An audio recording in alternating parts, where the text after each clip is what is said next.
Imagine being forced into exile for 5 to 12 days for 35 to 40 years of your lifetime. Imagine being banished to a secluded hut which has nothing to offer but fear. Something which is so painful to even imagine is the reality of the situation of many people who menstruate in India and across the world find themselves in. In this FIR Reports video, we closely look into one of the most extreme manifestations of menstrual stigma in the form of social isolation known as menstruation huts. A menstruation or a period hut is a place of seclusion or isolation used by certain cultures with strong menstrual taboos.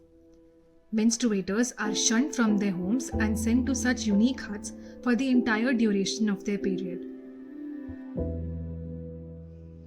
In India, these huts are locally known as kurma ghar or gaon ghar, and the practice is mostly prevalent among the Gonds, who are the largest indigenous group in central India and hail from the states of Maharashtra, Chhattisgarh, Andhra Pradesh and Orissa, as well as Madhya ethnic groups. We spoke to Sachin Asha Subhash, founder of Samaj Bandh, a Pune-based organization working on ground which has extensive research on menstrual huts, and this is what they said. Basically ये जो कुरमा घर हैं वो एक गांव के outer side में रहते हैं. गांव में 3-4 या कुछ जगह पर सभी के घर के पास में एक कुरमा घर वैसे भी है. तो उन कुरमा घरों में लाइट नहीं रहती, नीचे की सतह पर कुछ फर्श वगैरह नहीं रहता, वो गोबर से ही की जाती है, बनाई जाती है.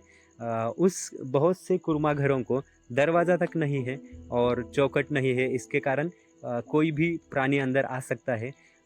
वहाँ पे वेंटिलेशन की कोई फैसिलिटी नहीं है, पानी की कोई फैसिलिटी नहीं है.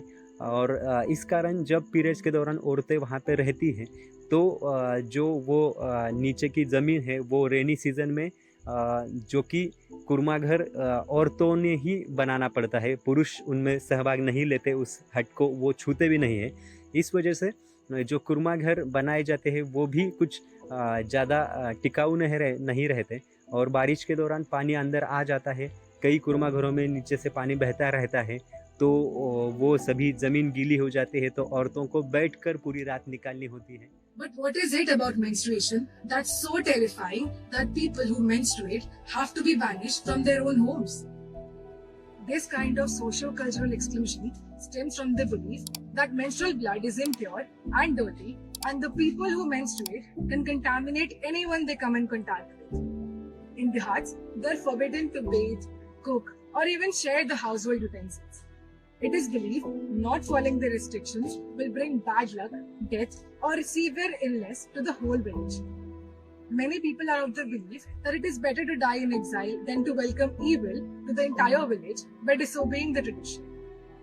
This is an extremely complicated problem that is interwoven with cultural and religious beliefs and has its roots in gender discrimination. Women from a very young age are made to feel that they are flawed and impure. Having to live with this belief can cause disempowerment and long-term psychological consequences wherein they start perceiving themselves as dirty and capable of wreaking havoc on the entire village if they dare to break any tradition. It gravely affects their self-esteem and self-worth. There are deaths reported from different places as consequences of this practice. ये औरतें वहाँ पे रहती है तो सांप बिच्छू जो कि गर्मी ढूंढते हुए उस हट में आ जाते हैं, तो बहुत सी औरतों के शरीर पर से सांप जाते हैं, कुछ औरतों को काटते हैं अगर किसी का हाथ पैर उस पर गिरा तो. और वैसे snake bite and scorpion bite से वहाँ पे कई औरतों की जान जा चुकी है.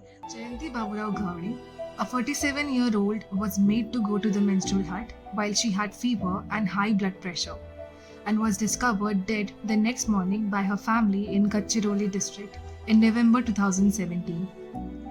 During Cyclone Gaja in Thanjavur district in Tamil Nadu, a 14-year-old girl who was compelled to stay in a hut outside her home because she was menstruating was killed when a coconut tree fell on it. In 2015, India's National Human Rights Commission called the practice a violation of human rights and ordered Maharashtra to take action to end the practice. Religion and tradition are often cited as main reasons for justifying restrictions. It is believed by the people that the tradition could not be changed because it's been decreed by our gods and if they defied tradition, they would face the wrath of gods and invite illness and death in the family. At the same time, there is a peculiar duality in the way society looks at women who menstruate. Period parties are prevalent in certain parts of the country which celebrate the onset of the first period. But those exist to celebrate the fertility of the girl, who will now finally be able to fulfill one true purpose in life: birthing babies. The shame about menstruation still persists, which ultimately results in making the resources needed to manage the menstrual health safely inaccessible to people. Back in 2021, while hearing a PIL, the Gujarat High Court mentioned that 1 in every 4 girls in India drop out of school when they start menstruating because of lack of resources and adequate healthcare facilities. The widespread health and hygiene issues concerning menstruation in India are plenty. More than 77% of women use old clothes due to a lack of adequate sanitation products, which is often reused. नाम भी नहीं सुना, नाम भी तुम्हारा नहीं सुना, पता ही नहीं कैसे करेंगे। कपड़ा सा भी यूज करेंगे। Poor protection and inadequate washing facilities may increase susceptibility to infection, with the odor of menstrual blood putting girls at risk of being stigmatized, said the court. The latter may have significant implications for their mental health. Menstrual healthcare is closely tied to mental health care, and because of the association of menstruation with fertility, there's barely any conversation about mental health changes that occur during menopause. Psychological and cognitive changes that one goes through during menopause include anxiety, depressive mood, irritability, mood swings, and inability to concentrate, and poor memory and the lack of focus on menopause can cause serious difficulties for people going through it. Lack of information on and access to hygienic practices adversely affects menstruators, especially from marginalized castes and tribes. Across the country, scheduled caste, scheduled tribe, other backward classes women were mostly vulnerable to harmful menstrual practices. This is unsurprising given that women from these communities have historically been engaged in backbreaking labor that provides for little rest and safety.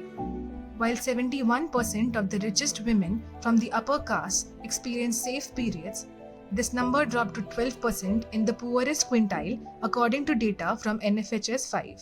At a time when health and safety are at the center of public discourse, we must remember to address looming gender and caste inequities in our healthcare systems. It's unfortunate how women from deprived caste and tribal communities are compelled to live in unsafe conditions. Public health must center the health of all women.